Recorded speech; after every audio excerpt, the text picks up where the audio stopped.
So let's jump in. Well, thank you everyone for joining. Thank you for giving up your Friday.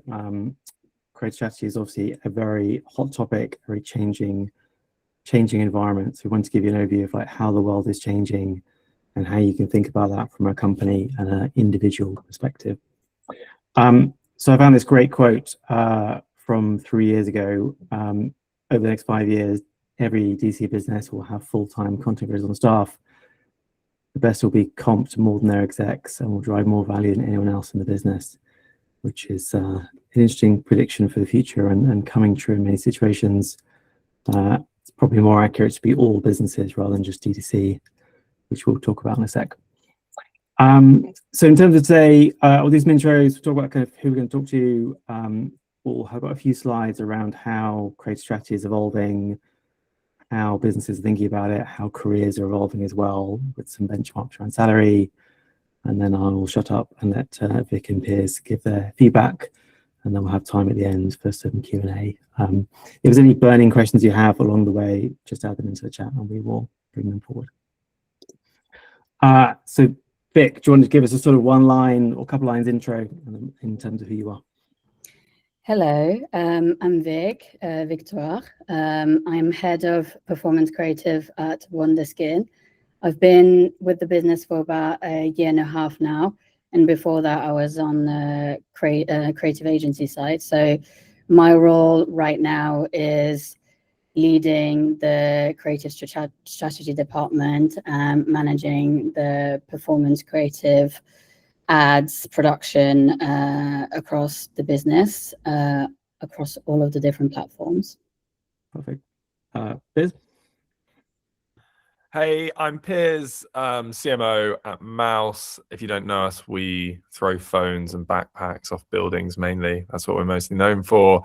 So yeah, I lead on all of marketing at Mouse. Before that, though, I was head of content. And before joining Mouse, I joined Mouse about 5 years ago. Before that, I was actually in management consultancy. So my career path is fairly unusual for this industry, I would say. Nice. And we'll dive into that. I'm Joseph, founder of Growth & Company. I've worked in growth marketing for 18 years. And yeah, I co-founded the No Bad Ideas community with Ara. Hi everyone, I'm Ara. I'm leading up the creative strategy team at Jude. We're a women's health, bladder and pelvic floor supplement company. And yeah, as Joseph said, I co-founded the creative strategy community No Bad Ideas with Joseph. Cool, sounds good. So just quickly on Growth & Company, for those not familiar, we consult with businesses around their growth in terms of helping them move forward and grow faster. We run a community for senior growth leaders and we also help businesses hire. We also have another community, don't we, Ara? Yes, our No Bad Ideas community for creative strategists only. So if you're a creative, be sure to message me afterwards and we can get you added. But this community basically was built after I joined Jude. I didn't know any other creative strategists and I messaged Joseph like, we need a creative strategy community. And that's how No Bad Ideas was born. We have some brilliant brands in there all learning from each other. So yeah, definitely drop me a message if you want to join. Cool, let's get into the meat of it. So let's talk about kind of creative strategy, a bit of evolution and kind of where we are. So in terms of Meta has always been built on the Holy Trinity.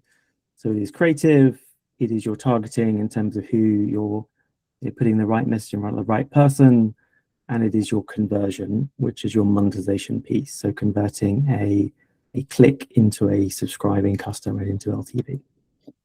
So targeting basically has been taken over by AI, as we all know. It's still there, but ultimately it's kind of in a black box and only Zuckerberg knows what's really going on. And your creative piece is massive and is becoming by far the biggest driver, hence why we're having this conversation. And obviously with Andromeda, that is evolving as well. So instead of being purely volume, the diversity times the volume is what we're really looking at. So in terms of how businesses were typically set up, or many are still set up, they would typically have a creative strategist sitting within the brand team There'll be some oversight from a performance or a growth team, but they generally will be sitting under brand. So that is changing. Most businesses now are moving creative strategy under or very closely aligned with their growth team. So having more agility, more sort of closely related to the business. So that's changing quite rapidly. And the brand team having less involvement and less oversight in terms of every single ad that's being produced. What we're also seeing is horizontal expansion. So companies are going from one creative strategist to multiple. These multiple could be multiple countries, multiple products, multiple channels, but they're expanding that rapidly. So quite a few of them have 6, 7, maybe more creative strategists. We're also seeing vertical expansion. So as your team gets bigger, you need someone to manage that team, and that's becoming an issue, which we'll talk about. And you also have scope for hiring more junior people. So junior creative strategists can be reporting into creative strategists, or they can be sitting alone. The definition between a junior and a creative strategist can be a bit academic, but businesses can hire, as they expand that team, they're looking at more levels of seniority within that. And we're also looking at sort of vertical expansion squared. So some businesses are starting to build empires of creative strategy rather than teams, so to speak. So a lot of the big, particularly big healthcare businesses, can have multiple heads of creative. These guys are looking after multiple products. They often have multiple brands within them. So there's the emergence of businesses that have multiple brands within the same portfolio. And you're also creating a role which didn't exist. Well, multiple roles that didn't exist in terms of head of creative and a director of creative. So there's a few businesses that have maybe 50 people in their creative team, maybe more. It's becoming quite, a lot of expansion there. And we're also seeing the merging of creative and ad buying. So some businesses are starting to have, what can be called full stack creators. So these are people that are making ads and putting them live in the same day, when again, kind of breaking down that silo between ad buying and creative strategy. So in terms of people's careers, it is ultimately it's a new industry, it's a new area, but we're starting to see a career ladder developing. So creative strategists, junior becoming normal, becoming senior, managing more responsibility in terms of running teams, and then looking at kind of director. We're also starting to see the emergence of the peers model, as we can call it, in terms of creative strategists becoming, having a broader remit and looking after all of marketing. I think there's a couple of people are now CMOs who've gone down that track. There's also the opposite happening sometimes as well, in terms of people who worked in performance marketing becoming creative strategists full-time. And there's also a lot of people who are becoming founders in creative strategy of various different forms. So might be freelancing on their own, might be running an agency. And there's also people who are building tech around using AI to optimize some of the process. So it's becoming a bit more of a career ladder, but it's still an emerging area. In terms of sort of some rough salary benchmarks, so salaries are going up across the board, as you'll be pleased to know for many of you. Junior creative strategists can be a bit variable, sort of looking about 40 grand. Quite large ranges for creative strategists, sort of 50 to 75-ish. But the definition between a head of creative and a creative strategist can be a little academic. Sort of just shy of 100 for a head of creative. And the directors are on a lot. Some of them are on more than that. And that is more than many CMOs. So that's a very interesting development. Heads of growth, sort of roughly 100,000. CMOs, you're looking at sort of 150 plus. So hopefully that'll give you guys some sort of benchmarking in terms of where to aim for and a sense of that. So what does all this mean? So for companies, creative is a critical lever for growth in a world where the product moats are very shallow. So historically, it was quite difficult to build a product, whether it was a physical product or a digital product. Now it's becoming much easier. So what you see is businesses that maybe started off having a unique product are all kind of merging together. So a lot of the healthcare businesses might have started as hair loss, but they're now all doing weight loss. They're now all doing erectile dysfunction. The same is happening in AI. You might have started as an email tool. You're now probably a note taker. You're now probably something else. So it's all kind of merging together. And the way to stand out is creative. So it's much easier to produce creative than it always was, but it's much harder to cut through and really land your message in a very crowded space. It's extremely hard to hire senior people. You're trying to look for people who've got 10 years experience in a field that only existed for 2 years. So you always sort of fundamentally have a problem there. Creative strategy is expanding. So looking at different products, different channels. A huge number of B2B businesses are taking creative strategy very, very seriously now. And you also see creative strategists for founders themselves. So Fixer example has a creative strategist just to do content for the founders on LinkedIn, as well as their ad empire. And ad buyers who are just buying ads, not involved in the creative strategy, that market is dead. So in terms of individuals, what does this mean? It's a pretty great time to be a creative strategist. It's a real, you're in a very good position. It's a very strong skill. Creative strategists are, rising up the creative strategy ladder, but they're also becoming CMOs, and salaries are rising fast. Creative strategy, I think for now, is certainly safe from AI. It's an area where it is very, very much at the cutting edge in terms of using AI, but I don't think AI is replacing the creative strategists. It is making them more efficient, making the teams grow slower than the rate of the business growth, but we're in a strong position. Any questions or comments or adds from you, Piers and Vic? Nope. All agreed. Right. Well, we can, I think, move Vic, or should we dive in? No, we'll get into more details just very shortly. Yeah, let's do it. So if I start with you, Piers. So do you want to talk us through your career and what the sort of key decisions you made along the way? Yeah, so I never really mapped out my career. I still am the same. Like, I have no view as to what my career ambitions are. I'm just not very career oriented. I'm much more interest and impact oriented than I am career, like within reason, obviously.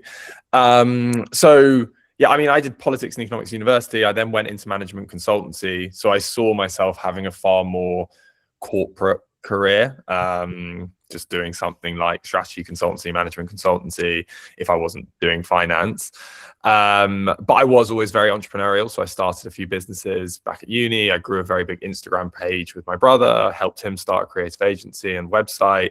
So I have always been entrepreneurial, and I definitely had ambitions that maybe one day I'd start my own business. Mouse then actually approached me because they'd hired a couple of people from my consultancy more into commercial, operational growth roles. But they came to me specifically because I had this weird niche of having experience from socials and creative production through this work that I did with my brother and starting this business.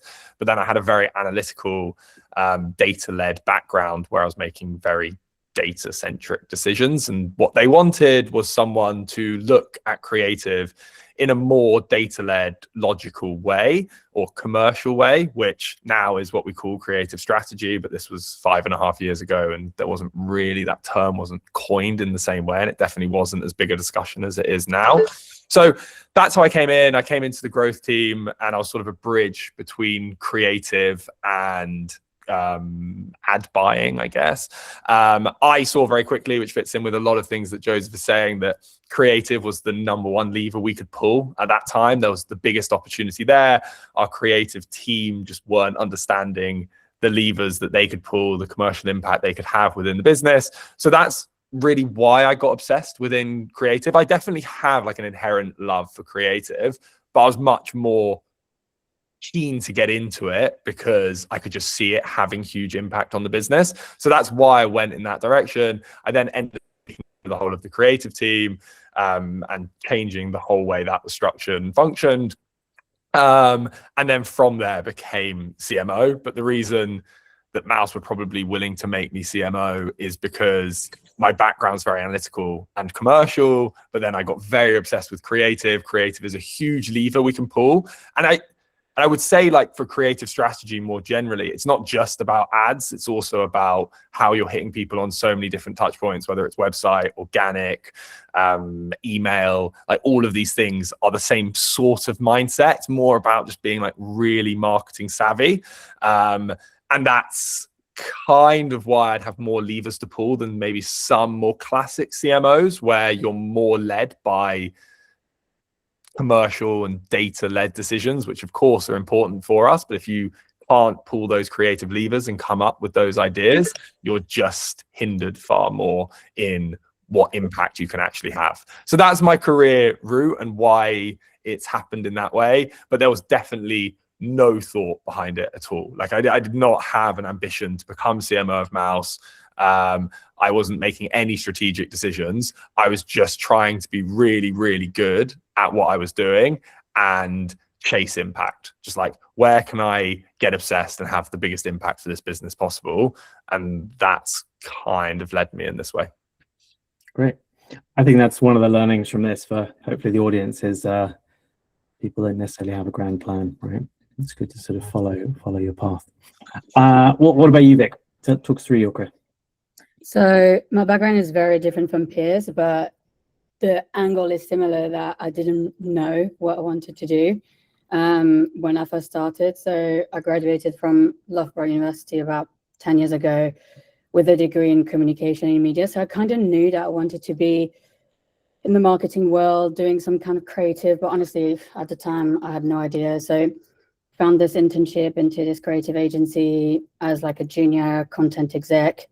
I was coordinating creative, editorial, design briefs for, at the time I was doing organic social platforms like Instagram, managing content calendars and stuff like that, and doing website content. And it was very admin heavy. I didn't like it as much. I wanted to get into the more creative part of the job. So this is where I made my first pivotal decision, if you call it that. I got a job as a creative in a video ads agency, specializing in direct response. At the time, I had no idea what performance creative was. I had no idea what creative strategist was, but turns out I was. That was like, about 5 years ago. So I was doing creative ideation, conceptualization, scripting, guiding the creative direction, briefing creators, video editors, motion graphic designers, all of that, taking the content all the way until content delivery. And honestly, I had no idea this was direct response. I really enjoyed it at the time. I was good at it as well. We had loads of different clients.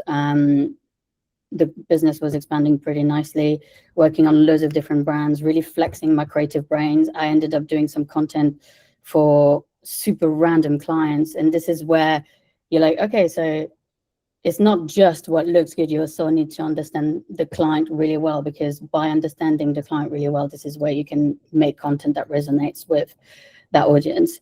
So yeah, I basically became obsessed with direct response. I knew I wanted to stay in that side of marketing. I developed my skills. I developed my data analytics skills. I developed my client roster. And then my second pivotal decision was moving onto the brand side, because all of that was on the creative agency side. And a year and a half ago, I moved onto brand, which, funnily enough, Wonderskin was one of my clients on the creative agency side. And then I made the move in-house. And this is where I learned so much more about performance creative, because it really got me to think outside of Meta, which at the time, 5 years ago, that was the main platform where you would be advertising in.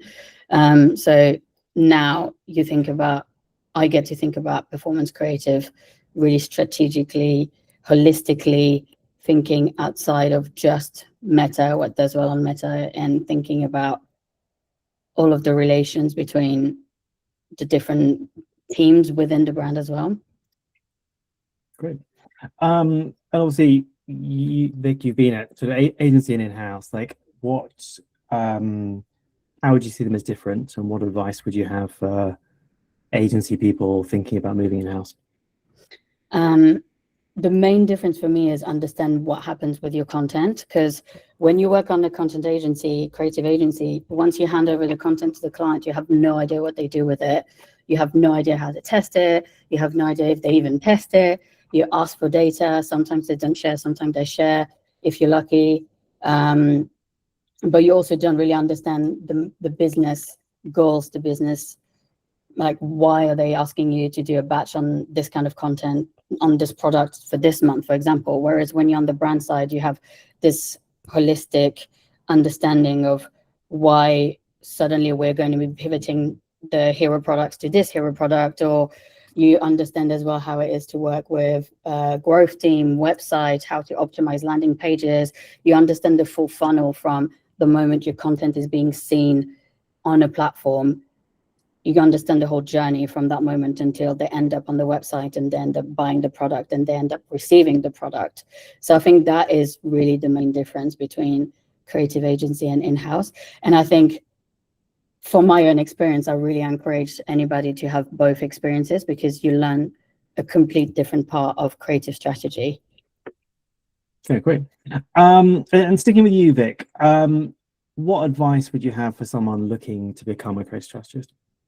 I love that question, because I got a few years of figuring out what is a good creative strategist and what isn't. And also now working on a brand side, I end up working with creative agencies, so I see what is a good content, was a good creator versus what isn't. So yeah, I would say understanding, first of all, the formula of creative strategy, which a deep understanding of the brand, whether you're working on an agency or working at the brand, really understanding who they are, what their product is, who the audience is, what they want to communicate. Understand the platforms really well. Now, I was briefly touching on it. It's not just Meta anymore. You have so much more other platforms in the creative strategy world, and all of the platforms have slightly different best practices, different audiences. So you need to really understand how they all work together, but also how they work like separately. Data is a really important one. You need to understand what is a good performing content and how to iterate from it. You need to see what competitors are doing, so that you can get inspiration, but also making your own content. So I would say that's like the formula for a good creative strategist. And then a really good creative strategist has all of that and also has a creative eye. They have creative, how do you say it? They've got creative, they're not scared of trying something. Even if it doesn't work, like, it's fine. You will never know until you actually test it. So yeah, it's all of this with the extra layer of having a creative eye and being willing to try something, pushing the creative boundaries a little bit further. Okay, perfect. So Piers, what we've slightly merged our questions, but that's okay. What sort of skills or behavior you think differentiate a sort of good creative strategist from a great one? You sort of talked about commerciality, but what are your thoughts around that? Yeah, I mean, for me, like, if we break it up between skills and behaviors, so skills for me is someone who can combine commercial acumen with creativity. Often, like, this is why it's a skill. Like, I do think you can apply yourself really well and learn to be better at this, but I do think some of it is fundamentally how you are as a person, like what you're good at, what you're not good at. And I know people who are very, very commercial, but just don't have that creative instinct, don't have the creativity within them, and equally someone who's very creative and doesn't have the commercial acumen. I would say that's the biggest skill I'm looking for if I'm hiring a creative strategist, or I'm looking for a marketing leader within our business, is someone who can really balance commercial acumen, so really understands numbers, really gets like why something might have huge commercial impact and why something might not, but balancing that with genuine creative instinct and creativity so that you can leverage those ideas in a far higher impact way. Like if you are purely commercial and you can't come up with good ideas, you are just so restricted in what impact you can have as a marketeer. But equally, if you're just like full of ideas, you're super creative and you're great at making ads, but you have no idea like whether an ad is actually going to be impactful because you don't know how that campaign is scaling, or like how Meta interacts with Google, and like how your margins work, or how the unit economics and product fit of your business works, then you're just going to require so much guidance and direction. So skill wise, that balance is like the biggest thing. If you have that, you are super valuable, and like good luck. I think you'll be found. And then from a behavior standpoint, it is purely about obsession. Like this is huge. This is huge within creative strategy, is like how obsessed you can get, how much you can lock in to just like obsessing over ideas and trying to optimize, come up with new ideas, think how to get a little bit more out of that creative, is, I would say, arguably a bigger difference between someone being a high performer than the skills part. Like I often think some of the reason I've done so well at Mouse is more because of my level of obsession than it is my like natural skill set. I think about these things a lot more. Like I'm just constantly thinking of ideas. I'm constantly coming up with things that could have huge impact for our marketing area. So that as a behavior is the biggest thing for me. And it's a seriously competitive market. There are like some insanely talented, obsessed people out there. So like applying yourself in that way is so important, in my opinion. It's just natural. Like if you're going to think about something far more than someone else, the likelihood is you're going to like come up with more better ideas. Yeah, that's interesting. We did an event with the founder of Purdy and Vig, and one of his points was giving people a very narrow focus so that they become obsessed with it. So you're looking at a particular audience or particular kind of hook and just getting obsessed with that rather than giving people a wide remit. Yeah, I love that, by the way. I actually didn't see that with I forget his name, but yeah, anyway, that is so true. Like I do believe, and this is why when I answered the question before that Vic just answered, I was talking about like, make sure as a creative strategist you're platformed in the right way. That's a really important thing. Like if you're at a business that doesn't prioritize creative, like they just are mainly B2B, they do a little bit here and there, then like move, because you're just not going to become that good a creative strategist in that environment. But to the point of being really focused, I was so siloed into just thinking about creative strategy when I joined Mouse. It like allowed me to become so obsessed. It's harder. Like I'm a worse creative strategist now than I probably was a year ago, because like I just don't have time to dive into our ad campaigns like I used to. Like there's people stuff and like loads of boring things that I have to do that make me a worse creative strategist. So having that like really rigid focus allows you to be so obsessed, and then you can just grow from there, and it just gives you such a good foundation. So I love that point. I think it's so true. Great. To pick up on a point you raised earlier, like to what extent can creative people become commercial and commercial people become creative? Like is that worth doing, or is that just how you're built, or like what are your thoughts around that? I definitely think you can become more commercial. It's hard. Like I actually have this conversation a lot with both our head of commercial and also the guy who leads our creative strategy now, both of whom like probably are lacking slightly on both sides. I think like for me, I'd always hone in on your strengths. Like if you are naturally just insanely good commercially, like I wouldn't start trying to be really good creatively, because you probably can just become a chief commercial officer, a commercial director, a COO, even a CMO, but just like a slightly different style of CMO.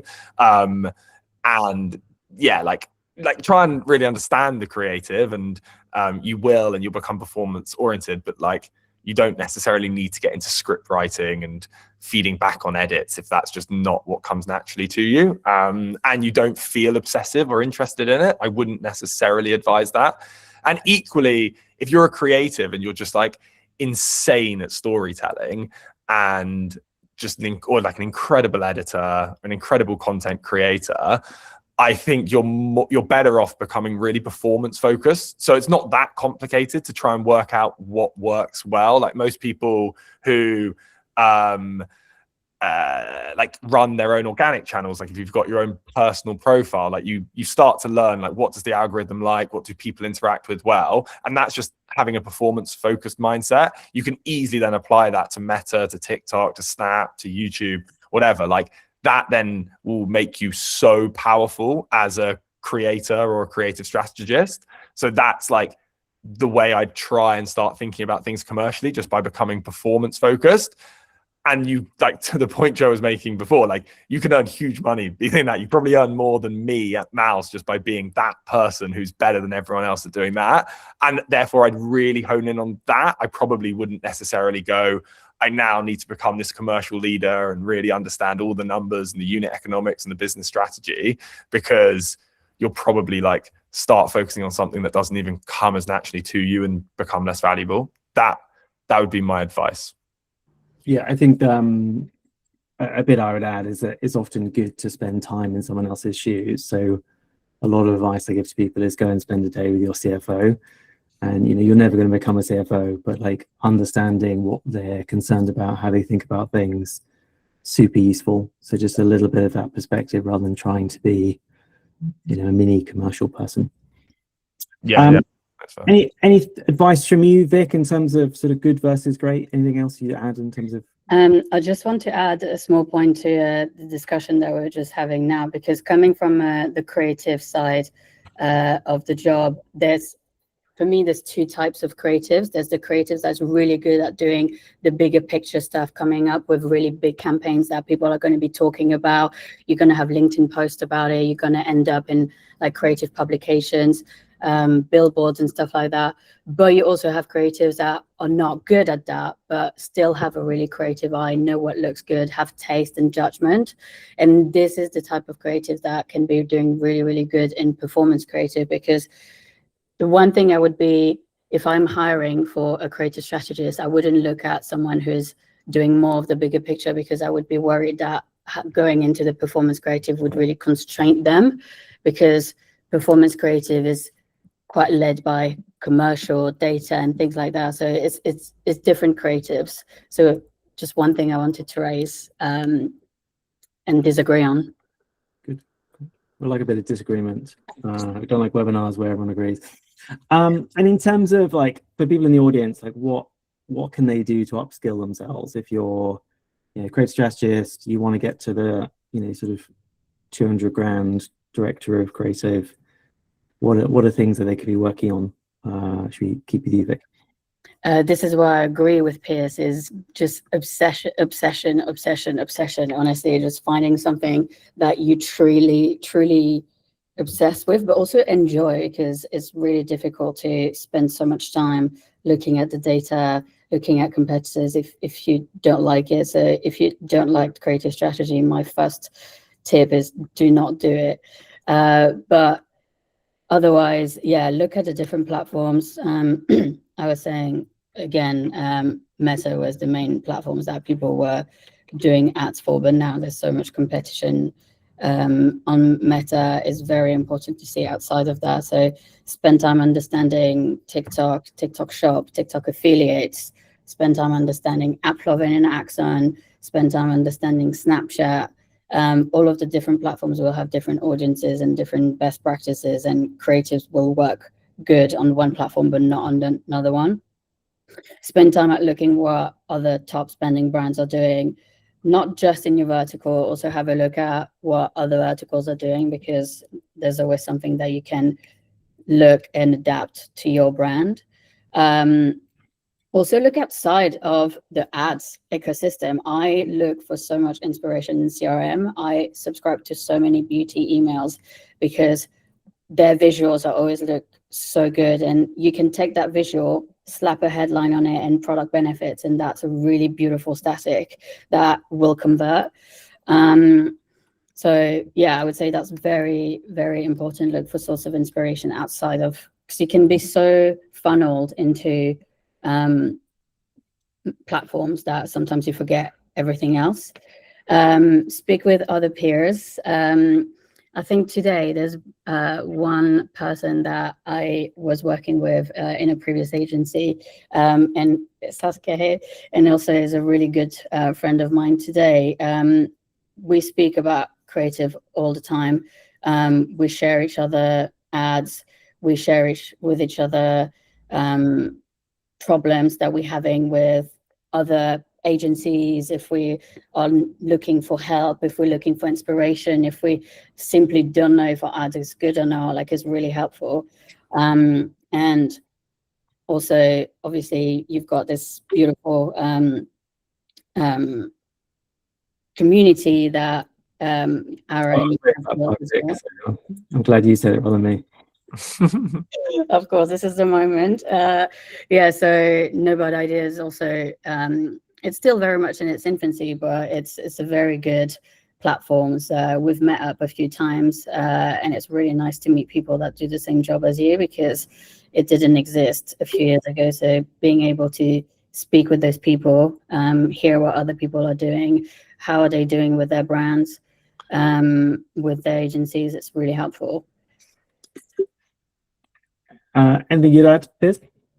I think I don't actually disagree with anything Vic's saying. I think I would just like answer the question differently, in that I think the most important thing is that you're platformed correctly. Like, just pick your environment more based on how much you're going to learn and how you're going to be platformed than how much you earn or like what the progression looks like. Like, a massive reason I was able to develop so much creatively is we spend nearly a third of our revenue on ads every year, and we spend primarily on video ads, and we spend heavily on demand gen on YouTube, for example. And therefore, like, the amount of learnings I could get and the priority the business put in creative just allowed me to learn so quickly, applying my obsession. If I had gone into a business where their biggest focus had been like search ads, like search, yeah, paid search, bottom of the funnel, B2B, retail, I just like wouldn't have learned anywhere near as much. I probably would also be a worse creative strategist if we mainly ran static ads on Meta, for example, rather than had like a more full funnel and such a focus on video. So I think that's like the biggest thing I would say. Like, if you feel like you're not in the right environment to learn and upskill, I would change your environment very quickly, or I would start doing stuff outside of it yourself, like trying to speak to other businesses, or literally just like make your own content and put it on Instagram and TikTok and like try and build like something yourself. As in, I'd rather speak to someone who's grown 50,000 followers and puts out storytelling on Instagram than I would like most people in marketing that I've met from a content perspective. I just think they know more. So I think that's like one thing. And then the second thing I really agree with Vic on is like surround yourself with people who are really good. Like, some insane content creators I've met have taught me more about creative than I could have ever learned without them. Just like, they've opened my eyes to a different way, because I can't do anything technical. So like, working with those insane creatives has like upskilled me from a strategy perspective far more than I ever would have otherwise. Yeah, and then I think a lot of what Vic's saying around just applying your obsession to that. But I think if you're not in the right environment, surrounding yourself with the right people, platform to grow, you're just going to struggle, even if you're actually quite talented. Yeah, I think just to build on that, I think I've been in a fortunate position of seeing people kind of grow rapidly in their careers and some not. And I think one of the biggest differences is how you obsess of it, but also kind of look at other people and talk to people. So talking to, ideally you should be talking to a new person once a week of understanding it. And often it's quite useful to talk to people in different industries. And at the time you may not see the value, but later on it will suddenly kind of dawn on you, because a lot of it is like, there aren't that many new ideas. It's just a collaboration of different things. So, your boring B2B business, probably not interesting in the short term, but longer term, you might be like, actually, you know what? That's really interesting what they did. So I think just obsessional and leveraging a network. So let's move on to two final questions, and we'll kind of free it up to the audience.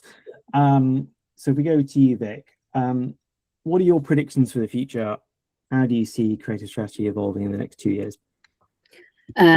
Love it or hate it, but AI is becoming a big part of creative strategy. At the moment, I don't see it replacing the creative strategist role at all. And you've touched on that, Joseph, in the earlier slides, which I agree on, but this is something to be wary of. Honestly, my LinkedIn at the moment is so full of people that are like, I've managed to do Claude hooks, blah, blah, blah, comment Claude, comment prompts, or, you know, all of those hackers, AI hackers, people. So yeah, I mean, it's building massively. But I think at the moment, right now, it's really good for absorbing a lot of the production and iteration work. But I still think the value of a creative strategist right now is, I mean, right now and in the future, as AI is evolving, it's going to be towards taste, towards judgment and deeper insights generation that AI can't do. So yeah, I would say the people who will thrive will be the people who have taken AI as part of their day-to-day processes. And also, I keep talking about it, but outside of Meta, a good creative strategist and creative strategy will evolve outside of Meta across all of the different platforms. The reason I keep talking about it is because right now, Wonderskin, we are building a very big cross-platforms ecosystem, and we're really seeing really good results from Snap, from AppLovin. So having this understanding of the different platforms is how the creative strategy role will evolve as well, is like a cross-platform creative strategy. Okay, great. What are your predictions, Piers? Yeah, I mean, I think it just like depends so heavily on how AI evolves, how quickly it evolves. I think I just agree with most of what you were saying earlier, Joseph. It just makes the strategic element more important. It's like it's obviously going to take the more executionary, the more mundane tasks first, so that like creates efficiency, but then it will like work its way up. So basically, the more strategic you can be, so the more you can ultimately use AI agents to get the most out of marketing, the better positioned you're going to be. I still believe you need to do the execution really well in order to be that strategic thinker. But for me, like, I like take aside the moral arguments, which I think is like a completely other topic for another day. From an efficiency and commercial use, like I would love it if AI could just replace all creatives, because I could get so much out of it without needing any real resource. So it's just positioning yourself more in that space. Yeah, it's interesting. It's also, I think if you sort of fast forward to a world where your product could be built with a line in Lovable, then your brand and your messaging just becomes so critically important. Yeah, so that's an exciting place to be. Yeah, obviously, like, you're not literally going to build a amazing product just by, please build me an app that does X, but we are moving in that direction pretty far. I think on that topic, this probably isn't one for this discussion, but just like interestingly, industry-wise, I'm intrigued to see what it does for business investment, and I'm also intrigued to see what it does for marketing more generally. Like you say, the barriers to entry to now make SaaS products and service-based products and apps is so low.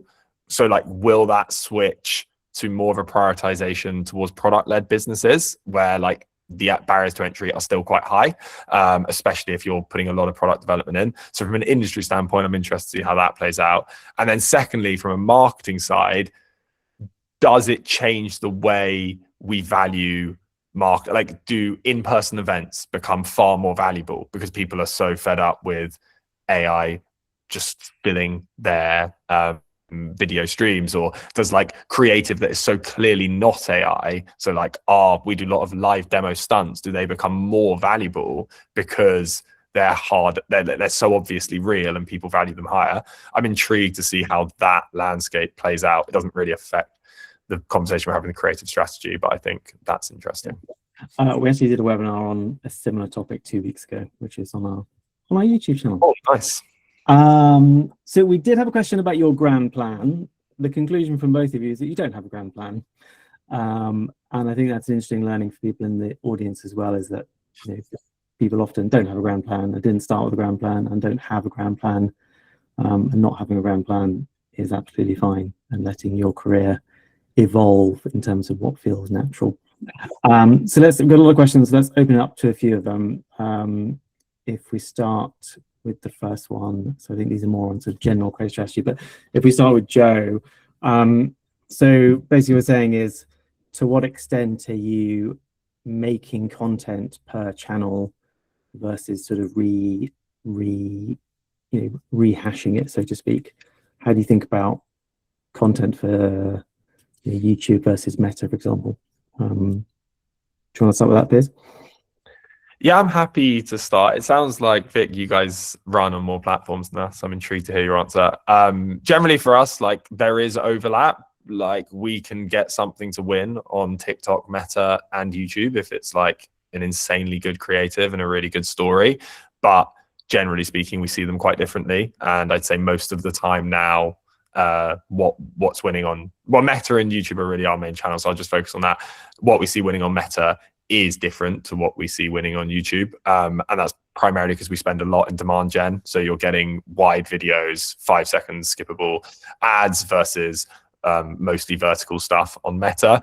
The difference is just like the style of edit and the way we'd create that content. It's not as obvious as being like, oh, low, like both of ours are quite high production. They're quite story led and they're longer. So we rarely have ads that win that are sub 1 minute for us, which I know is really rare. And a lot of our best performing YouTube ads are like 2 minutes plus. But it's more like a story that builds a bit slower and is really optimized in wide. So the shots are wider.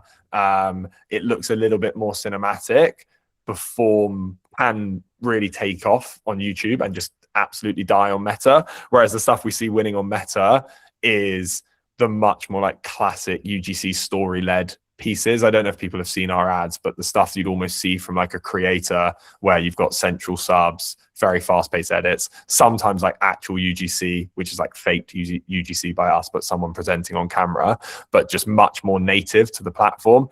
So it's also stuff that's often gone viral for us anyway, organically. So yes, we see them performing quite differently. I wouldn't say like our overall approach is different. Like, we're just trying to make really interesting content. We're trying to make really compelling content. And that's the same whether I'm thinking about TikTok, Instagram, or Meta, YouTube, whatever, like when we post on Snap.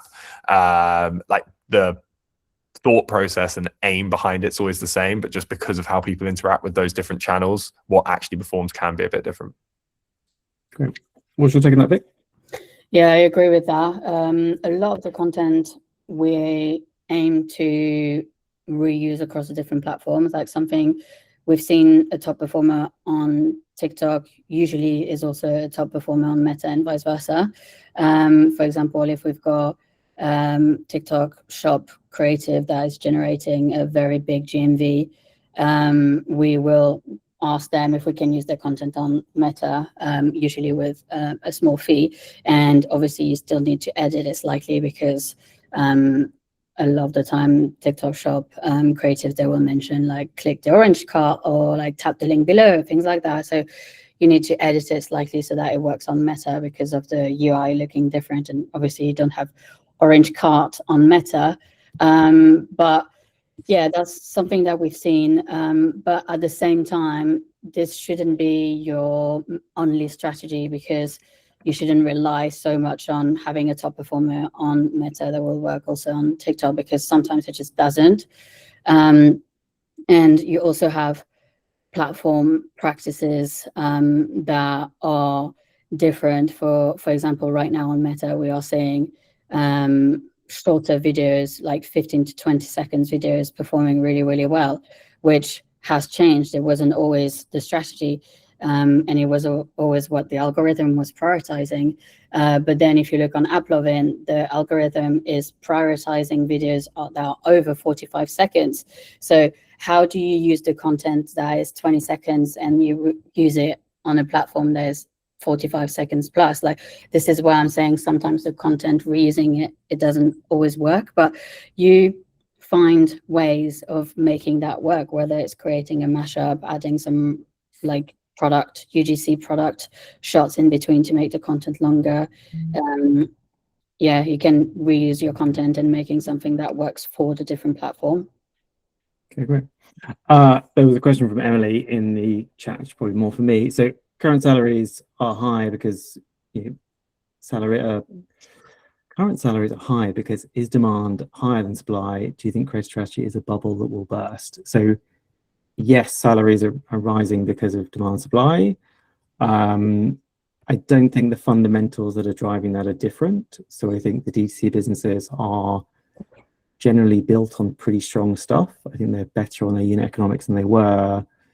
The teams are running very efficiently. So a lot of companies are running, £2-3 million revenue per employee as a company, which is pretty impressive. So I think that is sort of fundamentally not changing. I think there is an imbalance of demand and supply, which is more extreme at the senior end. I think we could see a sort of, not a lowering of salaries, but a lowering of the rise of salaries.